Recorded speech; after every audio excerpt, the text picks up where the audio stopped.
Así que, como dije hace apenas unos minutos, el mensaje hoy lo titulo con una pregunta: ¿qué tipo de padre eres? Y hoy quiero, antes de entrar en el tipo de padre que Dios quiere que tú seas, hoy quiero describir rápidamente cuatro padres que están en la Biblia, que representan características que estuvieron presentes en esos padres, pero que no son muy positivas, características negativas. ¿Y por qué voy a empezar con una nota negativa? Bueno, porque tenemos que ver lo que no debemos ser para luego saber lo que tenemos que ser. ¿Alguien entendió esa jerigonza? Primero tenemos que ver lo que no debemos ser para luego saber lo que tenemos que ser. Y lo interesante es que estos cuatro hombres que yo voy a compartir con ustedes fueron hombres de Dios. Fueron hombres que creyeron en Dios y fueron hombres que caminaron con Dios. Aunque hubo fallas en su vida y hubo pecados, fueron hombres de Dios. Pero en algunas áreas de su paternidad ellos se equivocaron. Y eso nos dice a nosotros que nosotros podemos ser hombres de Dios y caminar con Dios y no darnos cuenta de los errores que estamos cometiendo, que están marcando la vida de nuestros hijos y que les están privando y les están evitando de ser bendecidos por Dios. Antes de comenzar con estos ejemplos, quiero decirte algo. Todo lo que hagamos hoy, ya sea que seamos padres o que todavía no lo seamos, es una siembra que se va a recoger en la vida de nuestros hijos, para bien o para mal. Y a menos que nosotros, lo malo que hagamos, lo confesemos a tiempo y le pidamos al Espíritu Santo que no nos permita, ni a ellos tampoco, vivir las consecuencias de nuestros actos, las cosas no cambiarán. Así que yo quiero que los hombres, sobre todo, y las mujeres también, presten atención, pongan oído para cada uno de estos ejemplos que voy a poner antes de entrar en el tipo de padre que Dios diseñó para nosotros que fuéramos. El primer tipo de padre es el padre egoísta. Digan todos conmigo: el padre egoísta. Y el egoísmo es algo que está en todos nosotros. ¿Y por qué? Porque comenzó con el primer hombre en la Biblia. Ese es el ejemplo que voy a usar hoy. Voy a usar a Adán como ejemplo de este padre. Adán, el primer padre sobre la tierra. Porque antes que Adán fuera padre, ya Dios era padre. No sé si alguien entendió lo que yo acabo de decir. Antes que Adán fuera padre, ya Dios era padre. Por eso nosotros tenemos que mirar más al modelo de padre que es Dios que a cualquier modelo humano. Pero tenemos que reconocer que como hijos o descendencia de Adán, todos llevamos en nosotros la raíz del egoísmo. Digan todos conmigo: egoísmo. Wow, díganlo fuerte, no les gusta decir esa palabra porque piensan que van a traer al diablo. No, digan egoísmo. El egoísmo es algo que está en nosotros y heredamos desde el principio. Adán decidió comer de aquella fruta por una sola razón: por egoísmo. Cuando Adán tomó la fruta de manos de Eva, que ya la había mordido, él tenía la oportunidad de salvarnos a nosotros y de dejar que estuviéramos todavía en una herencia santa y en una herencia perfecta tal cual él la tenía. Pero si Eva lo había comido, sí. Pero la Biblia dice que el pecado no entró por Eva, entró por Adán. ¿Me están escuchando? Es decir, que aunque Eva había desobedecido a Dios, Adán podía haberle dicho: yo no lo voy a hacer. Y Dios, por medio de Adán, hubiera seguido la continuidad de la perfección en la tierra, aunque Eva hubiera sido desechada, porque Adán tenía más costillas. Y aunque Dios no quería sustituirle a la mujer, aún lo hubiera hecho para mantener la perfección. Pero Adán decidió, él era el responsable, él era el hombre. Y esto es algo que tenemos que saber todos nosotros, antes de leer el primer versículo de la Biblia, que nosotros no podemos culpar ni responsabilizar a nuestras mujeres de nuestros propios actos. Todo lo que tú muerdas, en el sentido figurado, no es culpa de nadie más, mucho menos de tu mujer, es tu responsabilidad. No escucho los amén. Las mujeres sobre todo debieran estar diciendo amén. Sí, porque si se quema la comida es tu responsabilidad. Si la ropa no está planchada es tu responsabilidad. Si los hijos no tuvieron una buena calificación es tu responsabilidad. Si el dinero no alcanza es tu responsabilidad. Dile a ese hombre que se mire en el espejo y que reconozca que él es responsable. Hello. La Biblia dice, este es el relato escrito de los descendientes de Adán. ¿De los descendientes de quién? De Adán. Y dice así la palabra de Dios: cuando Dios creó a los seres humanos, los hizo para que fueran semejantes a Él mismo. ¿Semejantes a quién? A Él mismo. No iguales porque no somos Dios, pero semejantes en atributos, semejantes en aspectos de nuestra naturaleza. Los creó hombre y mujer, y los bendijo y los llamó humanos.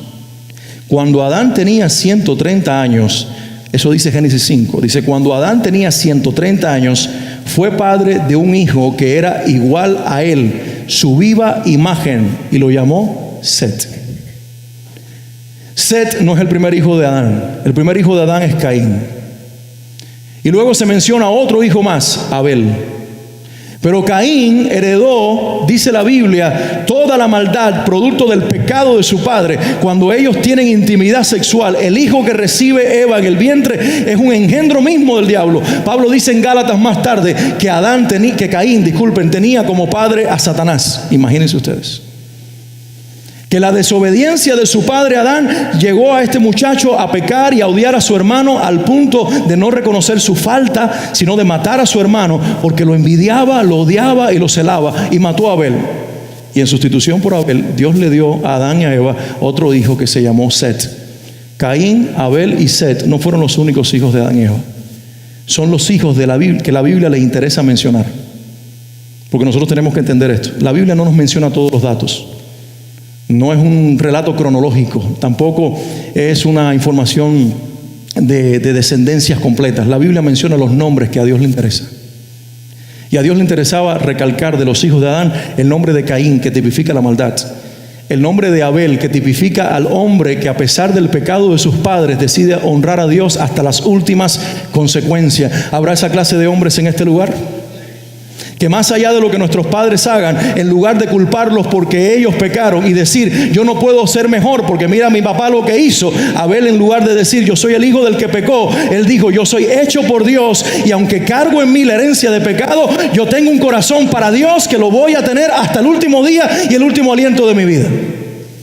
Y eso es liberador para algunos de nosotros, porque nos ayuda a entender que más allá de la herencia de pecado familiar que tengamos, el corazón que se dispone a entregarse al Señor será conforme al corazón de Dios. Pero hay algo aquí que quiero resaltar. La Biblia dice que aunque Dios creó al hombre a su imagen, cuando Dios tuvo este hijo en particular, Dios quiso anotar esto, que Set ya no era más conforme a la imagen de Dios, sino conforme a la imagen de Adán. ¿Sabe lo que quiere decir eso? El cuerpo original de Adán no tenía pecado. Y como no tenía pecado, no estaba separado de Dios. Como no estaba separado de Dios, vivía en un ambiente perfecto. Ese era Adán antes de pecar. En un ambiente perfecto no hay dolores físicos. ¿Te imaginas eso? Que nada te duela. Algunos de ustedes hoy llegaron aquí junto conmigo que nos duele todo. Seguramente, ¿verdad? Y eso se lo debemos a Adán. Eso se lo debemos a Adán. Entonces el primer cuerpo que Dios le da a este hombre era un cuerpo sin dolores, era un cuerpo sin enfermedad, era un cuerpo sin muerte, era un cuerpo que no experimentaba la tentación, era un cuerpo que no experimentaba la lujuria, era un cuerpo que no experimentaba la ambición desmedida, era un cuerpo que no era provocado a nada malo, que no necesitaba nada porque lo tenía todo. ¿Te imaginas eso? Que tú no necesites nada porque lo tienes todo. Tú lo tienes todo, tienes a Dios y junto con Dios todo lo perfecto que Dios te dio en ese jardín, y que ese hombre, a pesar de todo lo que tiene, toma una decisión tan egoísta porque a Satanás se le ocurre el argumento tan siniestro de decirle al hombre y a la mujer que si ellos mordían de esa fruta serían igual a ¿quién? ¿Serían igual a quién? A Dios. Y a Adán no le bastó ser semejante, él quería ser igual. Él no quería ser una criatura con atributos de su padre. Él quería ser Dios, desterrando a Dios. Y el egoísmo fue tan fuerte que él no pensó que él tenía un atributo dado por Dios que los ángeles no tienen y los hombres sí. Y es la capacidad de reproducirse. ¿Ustedes se han imaginado el privilegio que Dios nos dio? Fuera de Adán y de toda la raza humana, el único que ha sido padre fuera de los hombres es Dios.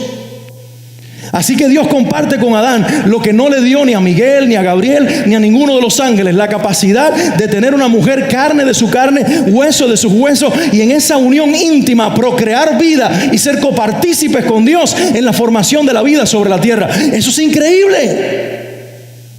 Y aún el pecado no quitó del hombre esa facultad y esa capacidad.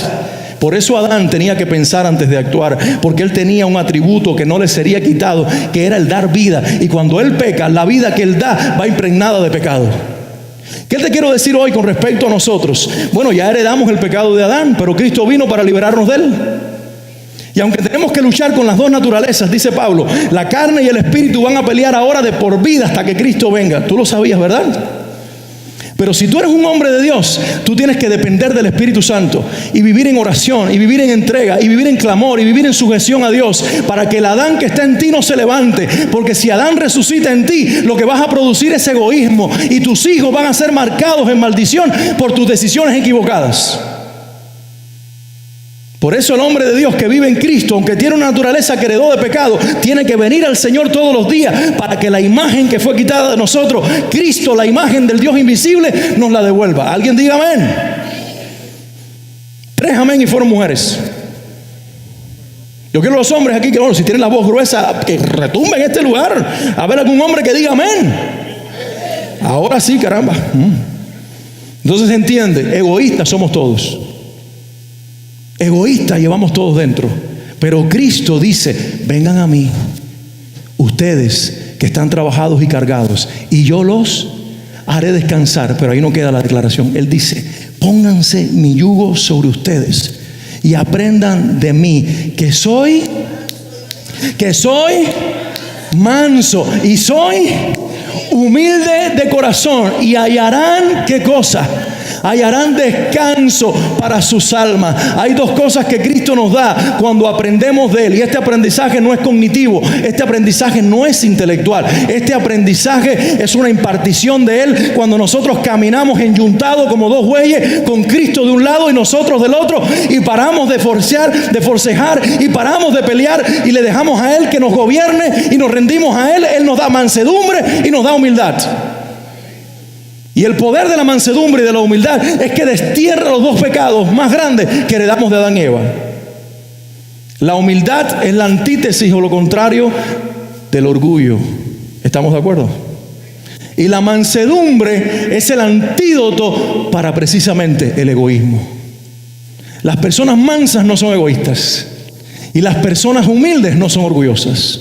Y Cristo nos da un mensaje a nosotros. Tú que traes contigo la carga de Adán. Él no está pensando en cuentas sin pagar. Él no está pensando en enfermedades. Él no está pensando en un montón de cosas naturales. Él dice, ven a mí con tus cargas, las que heredaste de tu familia, con tus pecados personales, con tus luchas que tienes todos los días, que te impiden ser a la imagen de Dios. Yo, la imagen del Dios invisible, bajé a la tierra. Y si tú vienes a mí, voy a impartirte de mi humildad y de mi mansedumbre, para que en tu casa haya un hombre humilde y un hombre manso, y Cristo se ha mostrado a través de ti. Alguien diga amén en este lugar. Quiero saber cuántos hombres me dicen, yo seré ese hombre. Te tienes que poner de pie para que la mujer se dé cuenta. Sí. Si tú quieres ser ese hombre, mira, aquí hay uno valiente. Y aquí hay otro más. Oye, mira, este muchacho es soltero. ¿Alguna muchacha soltera en este lugar? Porque si yo veo un muchachito así solo, que se levanta y dice, yo seré ese hombre, y yo estoy aquí, mujer, pero yo soy machito, pero me voy a poner este ejemplo, y soy mujer, vengo para acá y le digo, el Señor me habló, que tú y yo nos tenemos que casar, porque no es fácil encontrarse un hombre así. El hombre es egoísta y el hombre es orgulloso. Y si no, pregúntenselo a mi mujer. Cuando yo me casé con ella, yo no sabía pedir perdón, pastor y todo. Me metía 3 días sin pedirle perdón. Porque el hombre es egoísta y el hombre es orgulloso. Y a mí siempre me dijeron que los Padillas no piden perdón. Sí, ese es el orgullo. Mi abuelo, sentado en una butaca, paró de trabajar a los 50 años porque le dolió una pierna, y empezó a vender todo lo que tenía, pero no pidió perdón porque él era Padilla. Y entonces el único hijo varón que él tuvo fue mi papá. Y él le dijo, los Padillas no pedimos perdón. Desde que estábamos en Islas Canarias no pedimos perdón. Y con ese hombre yo vine a Cristo. Pero ese hombre ya no existe. La puedo traer a ella y preguntarle, ¿ese hombre existe? Y te dirá que no. ¿Sabes por qué? Porque me cansé de ese hombre. Me cansé de ese hombre. Y yo no quiero el orgullo de un apellido traerlo sobre mí. Yo quiero el orgullo de tener a Cristo, si puedo decirlo de esa forma, la gloria y la bendición de que Cristo reine en mi vida. Entonces, las solteritas que estén aquí, no me lo dejen ir. Claro, no se peleen. Ya se me fueron hasta las notas de la predicación. Ok, aquí está. El segundo tipo de padre es el padre materialista. Digan conmigo, padre materialista. Y este hombre, que también es un hombre de Dios, la Biblia dice que él era un justo que sufría mucho por la maldad de la ciudad donde vivía. Se llama Lot. Ok, ¿han escuchado a este hombre? Él fue sobrino de Abraham, hijo de crianza. Su papá se murió cuando él era bien pequeño y Abraham lo trajo consigo. Salió de la tierra de Ur, entró en Aram y después cuando salió hacia Canaán lo llevaba con él. Y miren ustedes lo que la Biblia dice de Lot. Dice así, lo describe en Génesis 13 de esta forma. Dice: Lot, que viajaba con Abraham, también se había enriquecido mucho. ¿Qué se había? Enriquecido. No dice enriquecido.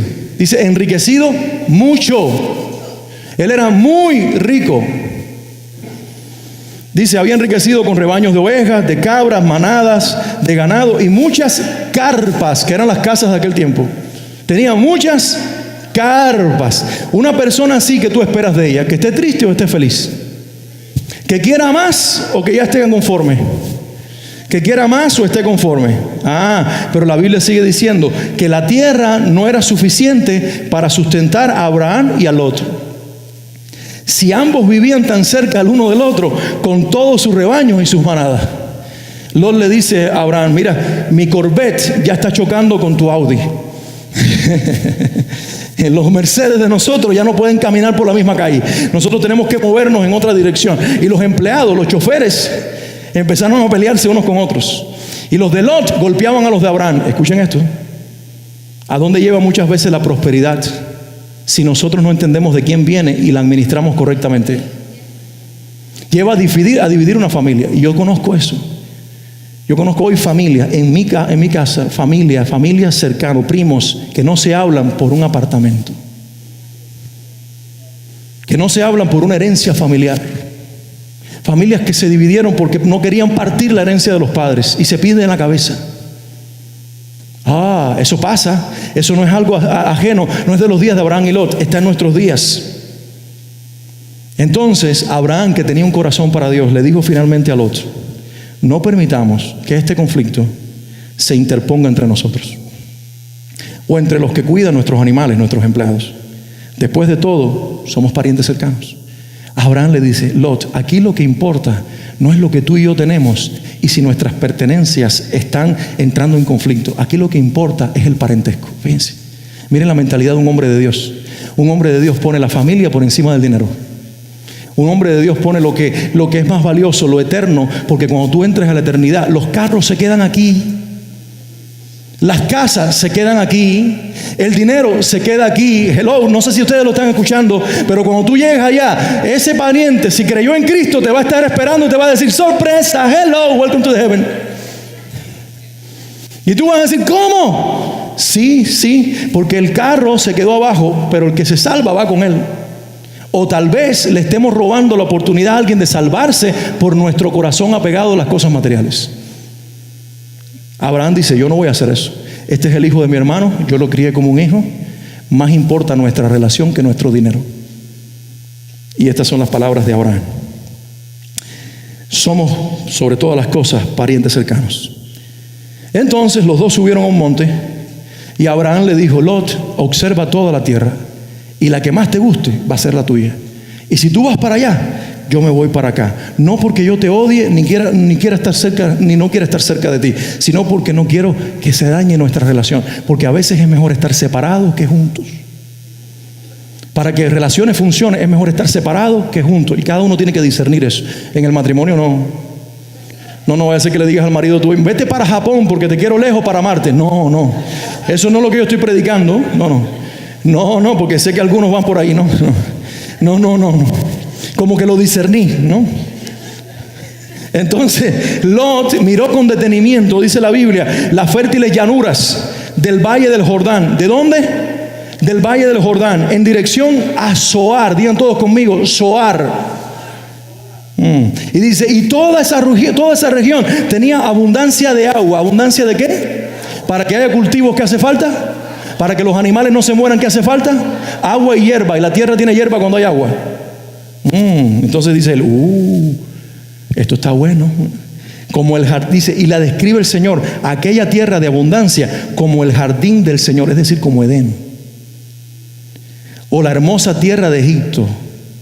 Y ahora dice entre paréntesis: esto sucedió antes de que el Señor destruyera Sodoma y Gomorra. ¿Y saben por qué dice eso?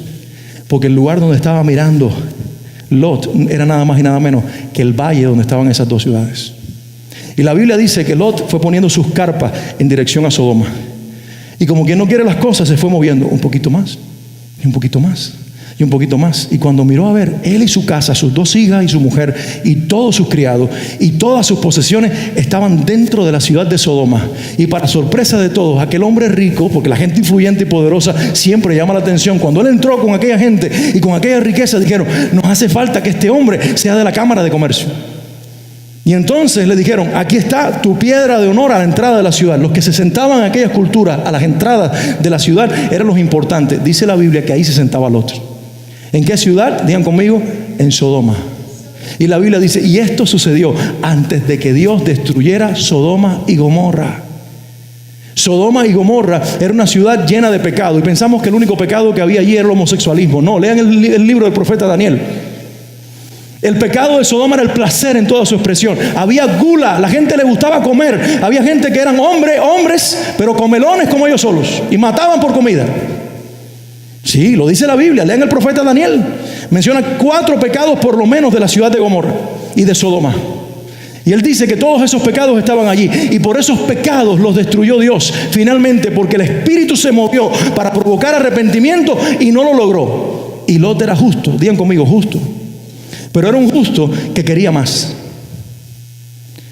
Y aunque nosotros seamos justos por la gracia de Dios y tengamos una relación linda con el Señor, y el Señor en sus registros ponga: Alex, justo al cual amé, pero tuve casi que destruirlo porque amó más las cosas materiales que mi presencia. Eso es destructivo.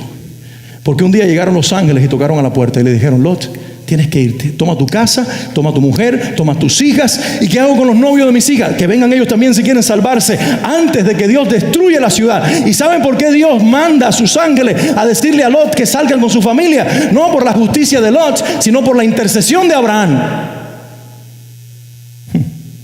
Y entonces Lot sale.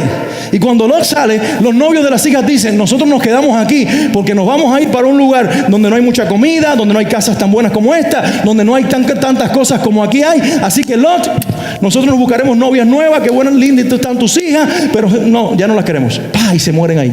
Y cuando van saliendo de la ciudad y empieza a caer el fuego, la mujer dice: ¡ay, mi casa! Y se quedó una estatua de sal. Y luego las hijas, conocen ustedes la historia, tienen un incesto con él. ¿Todo por qué?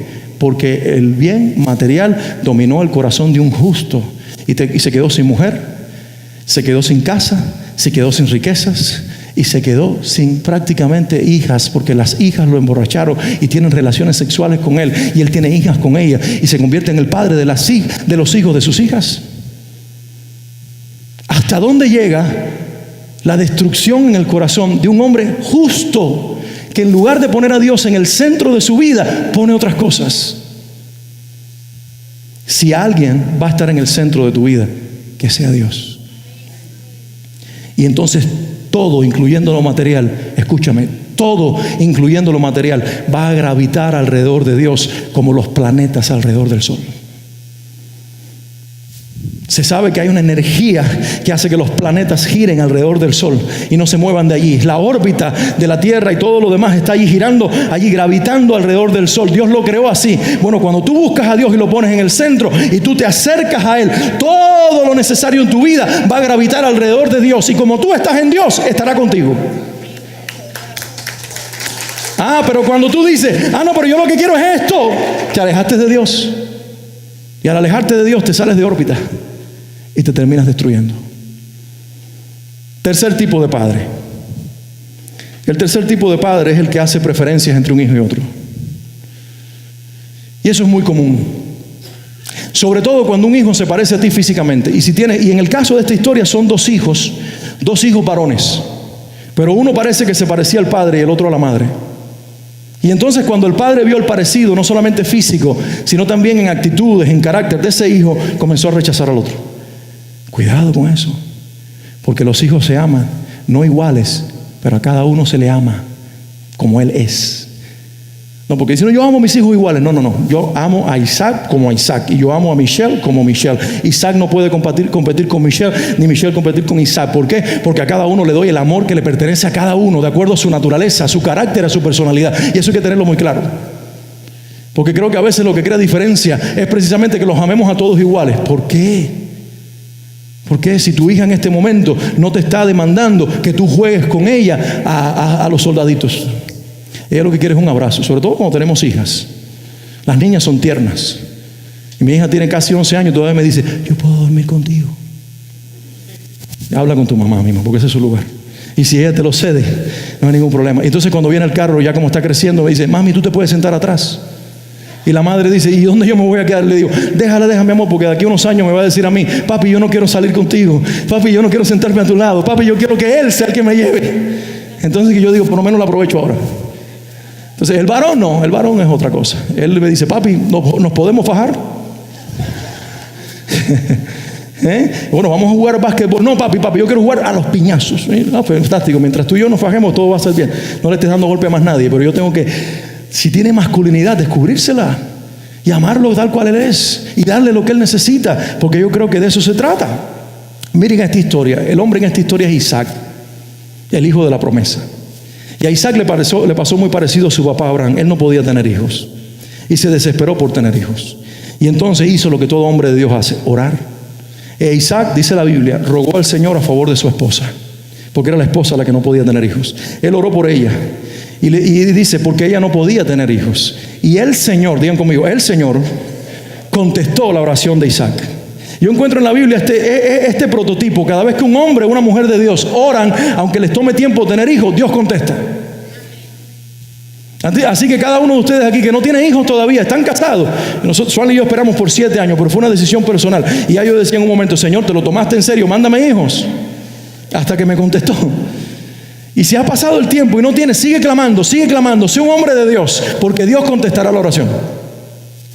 Dice, y el Señor contestó la oración de Isaac, y Rebeca quedó embarazada de mellizos.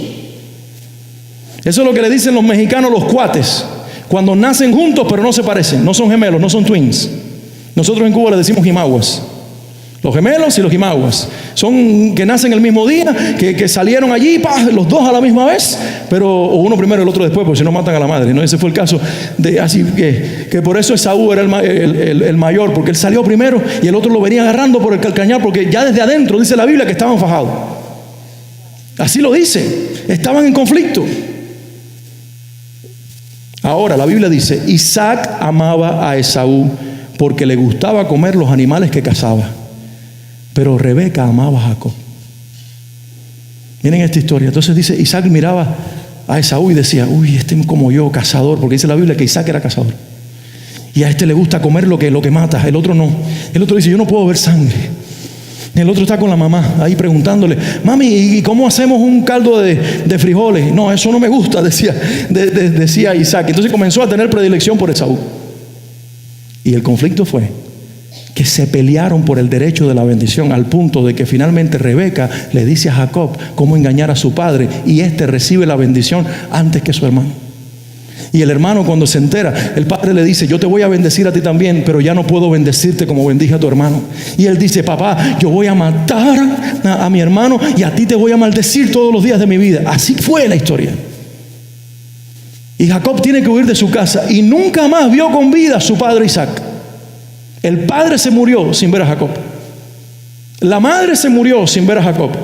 Y el que viene a ver a Jacob después de los años es su hermano Esaú, al cual Dios tiene que ponerle mucho perdón en el corazón, porque todavía lo quería matar.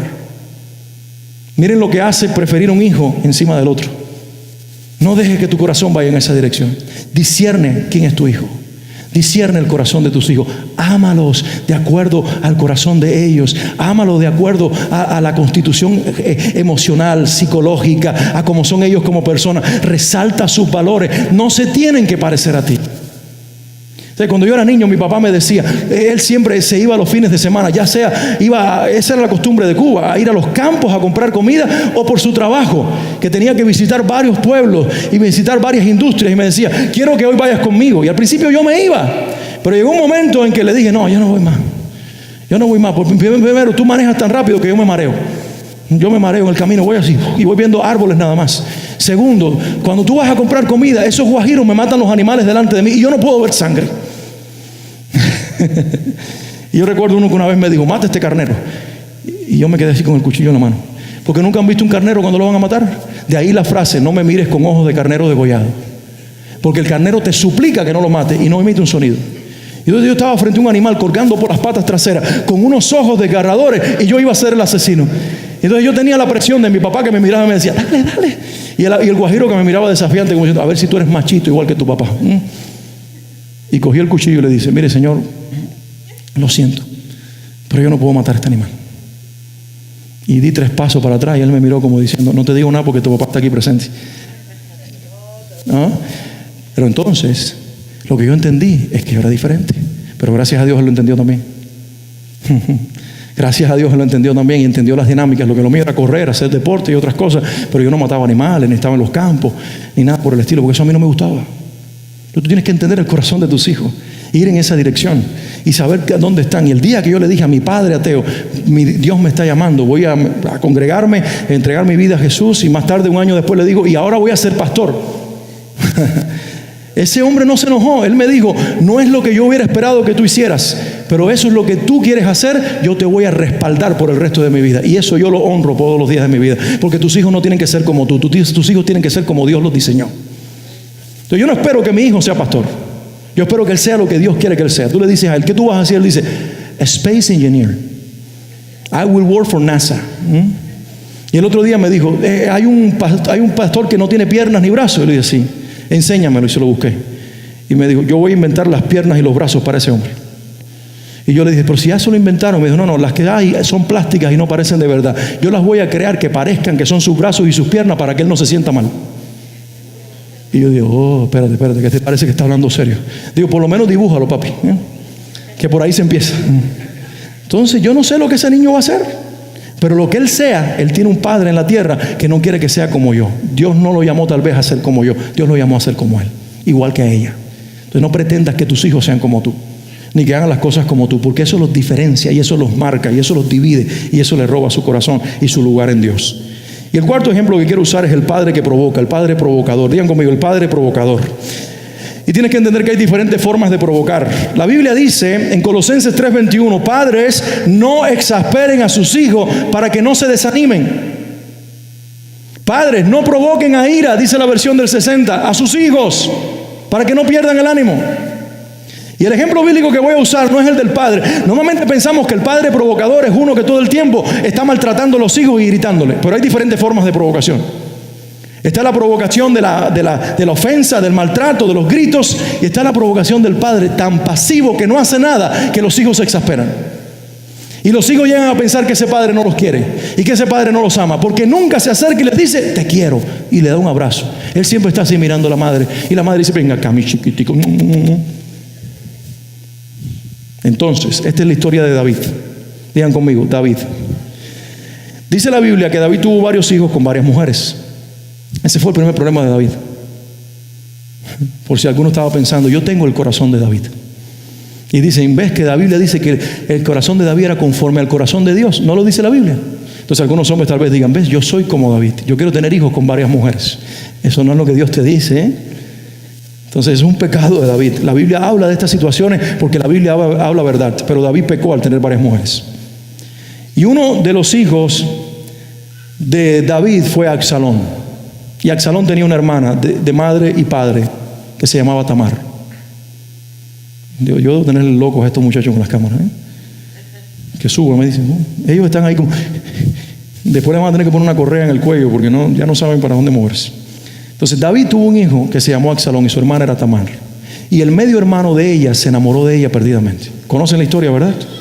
Y él dijo, yo la amo, pero no la amaba, tenía pasión por ella, tenía deseo sexual. Y un día fingió estar enfermo y la hermana vino a traerle una sopa porque él le dijo al padre, no vengas a verme, lo único que quiero es a mi hermana, que me cuide y me proteja. Y cuando la hermana llegó, la violó. Y la costumbre de aquellos días era que cuando la mujer era violada, las mujeres vírgenes se vestían con unas ropas blancas y largas. Y cuando perdían su virginidad violadas, ellas hacían algo, se cortaban el cabello, cortaban su ropa y se echaban ceniza en la cabeza. Y cuando la joven sale ultrajada y con mucho dolor en el corazón por lo que su hermano o medio hermano le había hecho, ella coge con un cuchillo y corta su ropa. Y coge su pelo con el mismo cuchillo y se lo corta. y se echa ceniza en la cabeza y así sale por las calles. ¿Qué le estaba diciendo sin palabra a la sociedad? He sido violada. Y entonces el hermano Absalón obviamente se da cuenta. Y dice así la Biblia, les cuento ahora, o les leo lo que la Biblia dice. Ahora bien, Absalón, hijo de David, tenía una hermosa hermana llamada Tamar, y Amnón, su medio hermano, se enamoró perdidamente de ella. Y más tarde, después que esto sucede, la violación, el hermano Absalón la vio y le preguntó: ¿es verdad que Amnón ha estado contigo? Es decir, él escuchó las voces del pueblo que decía: a esta niña la violaron, y el que la violó fue su propio hermano o su medio hermano. Y él le pregunta: ¿es verdad que Amnón estuvo contigo? Dice: bien, hermanita, quédate callada por ahora, ya que él es tu hermano, no te angusties por esto. Así pues, Tamar vivió como una mujer desconsolada en la casa de su hermano Absalón. ¿Y dónde está David en todo esto? Dice la Biblia: cuando el rey David se enteró de lo que había sucedido, se enojó mucho. Digan conmigo: se enojó mucho. Y la pregunta es: ¿y qué hizo? No hizo nada. Entonces Absalón, esperando que su padre hiciera algo, la Biblia dice que le dijo a sus hombres: esperen hasta que Amnón se emborrache, porque le pide al padre hacer una fiesta. Entonces, a mi señal, mátenlo. No tengan miedo, yo soy quien da la orden. Anímense y háganlo. El diablo mismo entró en la familia de David, porque este era un hombre tremendo como hombre de Dios. Era un salmista increíble, era un rey inigualable, tenía un corazón para Dios, pero no supo ser padre. Entonces tú puedes estar en la iglesia toda la semana y leer la Biblia todos los días y hacer las oraciones más bellas y tener un corazón para Dios, pero si no le pides al Señor que te dé el diseño de un padre, tú estás perdiendo el tiempo. Habrá muchas cosas bonitas en tu vida, marcarás muchos corazones. David me bendice a mí todavía cuando leo sus salmos. David nos ministra y nos enseña lo que es adoración. Pero cuando hablamos de paternidad, David no nos da una lección bonita. David nos enseña que una casa se divide porque él peca, que una casa se divide porque él no hace nada en relación a sus hijos, porque él es pasivo, porque él tiene los brazos cruzados. Y tal vez tú seas flemático o melancólico y tú digas: mi mujer aquí es la que habla, mi mujer es la que grita, y mi mujer es la que... No. Tú eres el que te tienes que levantar en el nombre de Jesús y marcar la diferencia, porque Dios te puso como hombre sobre tu casa. Hello, ¿dónde están los hombres que dicen amén? Y las mujeres que lo secundan. El que tiene que hablar de sexualidad con el hijo varón es el padre. El que tiene que hablar de dinero con el hijo, aparte de la madre, es el padre. El que tiene que hablar del mundo de afuera con los hijos es el padre. Porque nosotros hemos sido diseñados por Dios para que así sea. Nosotros los varones. Y si no lo hacemos, el enemigo puede exasperar el corazón de nuestros hijos y desanimarlos. Pastor, ¿qué hago si hasta ahora no lo he hecho? Nunca es tarde. Dísele por ahí que si la dicha es buena, nunca es tarde si te rindes a Cristo. Nunca es tarde si te pones en sus manos. Nunca es tarde si le dices: aquí estoy. Hoy el destino de mi casa y de mis hijos comienza a cambiar. Alguien diga amén. Alguien diga amén. Alguien diga amén. Tú tienes que pasar tiempo hablando con tus hijos. Tú tienes que preparar el corazón de tus hijos para que tengan el espíritu de Elías y preparen el camino del Señor. Y eso me entra a lo último que quiero compartir con ustedes. ¿Qué tipo de padre quiere Dios que tú seas? Bueno, yo te propongo que seas el padre que levante una generación para Dios. Que seas el padre que invierte en tus hijos. Y que seas capaz de levantar mujeres y hombres de Dios. Alguien diga amén, si lo crees y lo quieres. Miren, la Biblia profetizó que antes de la venida de Cristo esto iba a suceder. El Antiguo Testamento cierra con Malaquías. Y la profecía de Malaquías en el capítulo último es esta: miren, dice el Señor, les envío al profeta Elías antes de que llegue el día grande y terrible del Señor.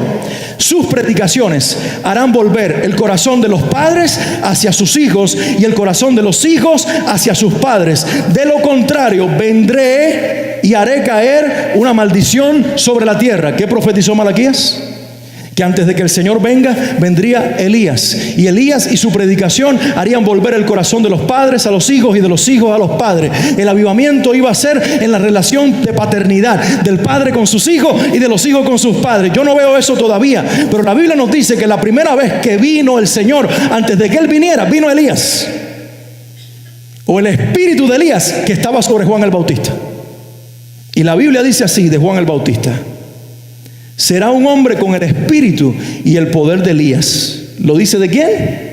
Digan conmigo, de Juan el Bautista. Digan, de Juan el Bautista. ¿Quién es Juan el Bautista? El que dijo el profeta: voz que clama en el desierto, preparad camino del Señor. Y Juan viene desde el desierto: arrepiéntanse, conviértanse, porque viene uno que no es como yo, es mayor que yo. Yo no tengo el poder ni la dignidad de zafar la correa de sus zapatos. Él los bautizará con Espíritu Santo y fuego. Esa era la prédica de Juan el Bautista. Era la prédica de Elías. El espíritu de Elías, el Espíritu Santo que estuvo en Elías, estaba en Juan el Bautista, preparando el camino del Señor. Y la Biblia dice de él: él será un hombre con el espíritu y el poder de Elías. Preparará a la gente para la venida del Señor. Inclinará, escuchen esto, lo mismo que dijo Malaquías: inclinará el corazón de los padres hacia los hijos y hará que los rebeldes acepten la sabiduría de los justos. Cuando llegó Juan el Bautista, su predicación y su mensaje tornó los corazones de los padres hacia sus hijos, de los hijos hacia sus padres, y hubo un avivamiento familiar, porque hombres y sus hijos se estaban arrepintiendo juntos, y Dios trajo una renovación en Israel en los días de Juan el Bautista. Hello, ¿alguien está escuchando lo que estoy diciendo? Pero es que Cristo no vino una sola vez, Cristo va a venir 2 veces. Cristo vino la primera vez para morir en una cruz, pero Cristo viene otra vez. Y en la mente del profeta, quizás no estaba esto de Malaquías, pero en la mente de Dios, cuando le daba la palabra, estaba esto: que el espíritu de Elías se tiene que mover 2 veces en la tierra. La primera vez en Juan el Bautista, para traer la primera venida, y la segunda vez en una generación completa de hombres y mujeres llenos del poder del Espíritu Santo, preparando el avivamiento más grande de la historia, que ocurrirá en el seno de las familias. Yo no escucho muchos amén. Alguien debiera decir: sí, pastor, eso va a pasar. No, esos aplausos a mí no me convencen, discúlpeme. Alguien dé un aplauso fuerte a Cristo. Alguien diga: ese seré yo seré ese padre. Antes de que mis hijos nacieran, yo pido por ellos con quién se van a casar. Yo no le pido el color de los ojos ni el color del pelo del muchacho que va a venir a la vida de Michelle. Pero yo le digo al Señor: tiene que ser así, así, así, así. Y si no lo veo venir, el que venga lo voto, porque ya lo diseñé. Y tiene que tener un corazón primero para Dios. Y ya le diseñé la mujer a Isaac antes de que Isaac naciera. Y lo pido todos los días, pero pido antes de que ellos nacieran, y luego que nacieron con mucha más intensidad. Señor, yo te quiero que te muevas en sus vidas, en la medida que crecen, que el Espíritu Santo se manifieste en sus vidas, que den evidencia de que tú estás con ellos.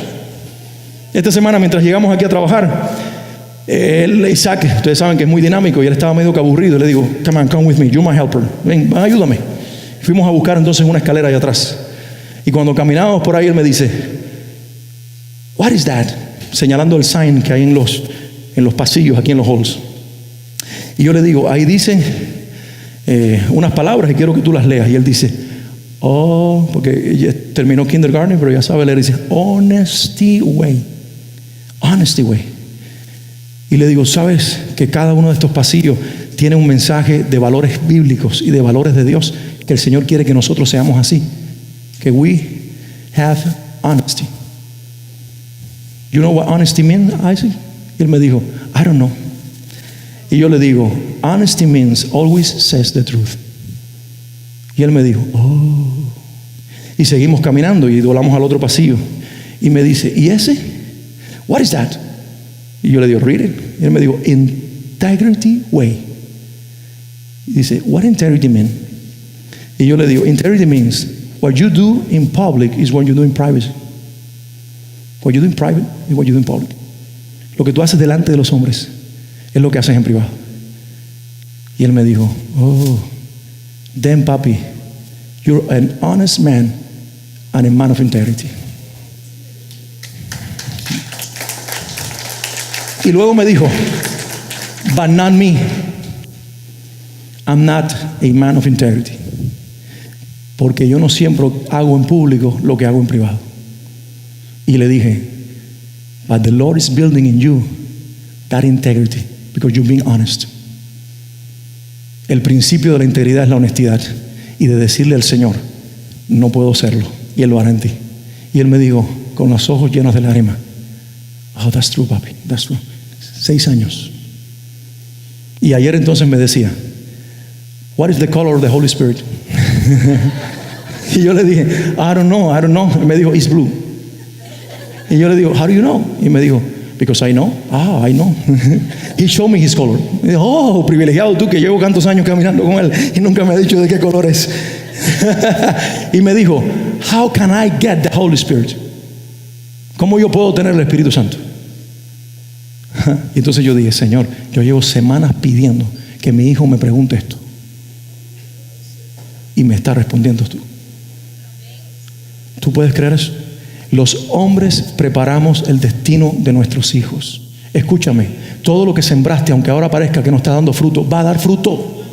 Aunque en este momento tú digas, ¿dónde está mi integridad, mi honestidad, mi carácter justo, estar al lado de mi esposa toda una vida, el caminar siendo un hombre de verdad? El Señor premiará tu vida, créelo. Porque todo lo que el hombre sembrare, eso también segará. Alguien diga amén. Alguien diga amén. Miren la clase de padre que tenía Juan el Bautista. Zacarías era su padre, Elizabeth era su madre, para que las mujeres no se me queden fuera. Porque hace falta un padre y una madre que hagan equipo en casa. Y dice, Zacarías y Elizabeth eran justos a los ojos de Dios y cuidadosos de obedecer en todos los mandamientos y las ordenanzas del Señor. Eran justos, no a los ojos de los hombres, porque tú puedes ser justo a los ojos de los hombres. Ustedes pueden decir, qué bueno es el pastor. Ay, pero qué bueno, qué justo es. No, mi justicia no puede ser vista delante de ustedes. Mi justicia tiene que ser vista delante de Dios. Que en los cielos Dios diga, Él es justo. Y como es justo, tendrá una casa justa. Y que lo diga de ti también. Y que lo diga de ti también. Y dice la Biblia que además de eso, ellos eran cuidadosos en obedecer los mandamientos y las ordenanzas del Señor. El hombre y la mujer de Dios hacen equipo en casa y se cuidan de cumplir los mandamientos de Dios. No andan a la ligera. Ah, no, si sale. Y si Dios quiere que lo seamos, pues que Él lo haga. No, tú tienes que ser el hombre que Dios dijo que tú debías ser. Es una obra de gracia, es una obra del Espíritu Santo, pero tú tienes que rendirte a Dios y tienes que rendirte al Espíritu Santo para que haga en ti lo que Él puede hacer solo cuando tu voluntad se rinda a la de Él. Porque este es el gran secreto. La voluntad de Dios es agradable y perfecta, pero no se cumple hasta que la nuestra se rinde a la de Él. Y ese es el principio de la libertad. El hombre que entiende que solo camina bien y es exitoso cuando rinde su vida a Dios y camina con Dios. Alguien diga amén. Por eso yo me sacudí de mi apellido y me sacudí de mi herencia familiar, y todos los días le digo, mi padre lo admiro y lo honro, pero yo no quiero parecerme a él, no porque haya sido malo, porque tengo un modelo de padre aún más alto, es el de Dios. Yo quiero que todo lo bueno que Él me dio se quede aquí, pero todo lo que no pudo darme, que lo ponga el Padre que vive en mí. Yo quiero entrenar a mis hijos, Michelle e Isaac, que sepan que yo como padre me equivoco, y se los he dicho muchas veces, y le he pedido perdón porque nos equivocamos, para que ellos sepan que este padre no es el modelo, que el modelo es el Padre. Y tú tienes que estar muy claro de eso. Pero tienes que ser un hombre de Dios, un hombre de justicia, y un hombre que se afane, por decirlo de alguna forma, que se empeñe por cumplir los mandamientos de Dios. Y tú y tu casa, como dijo Josué, servirán al Señor. Josué dijo, dice la palabra de Dios, Josué capítulo 24, y con esto termino. Él dijo, ustedes escojan a quién van a servir, si a los dioses de las naciones a las cuales el Señor nos trae, o al Señor. Yo no sé a quién ustedes servirán, pero yo y mi casa serviremos al Señor. El Dios de América es el dinero, el Dios de América es el placer, el Dios de América es el falso éxito, pero yo y mi casa serviremos al Señor. Y él no dice, espera un momentito, mi amor, le dice la esposa, ¿tú crees que podamos servir al Señor? Y se mira para el otro y le dice, oye Pepito, ¿tú crees que podamos servir al Señor? No, él dice, yo y mi casa serviremos al Señor. Pues los hombres quieren los pantalones bien puestos para exigir comida, ropa planchada, que la mujer le dé todo lo que quiere, pero no para servir al Señor. No. Cállate la boca y sirve a Cristo y tendrás la mujer que tú necesitas. Hello. Y entonces tu casa servirá al Señor. Porque Dios responde las oraciones de los que le aman. Ponte de pie.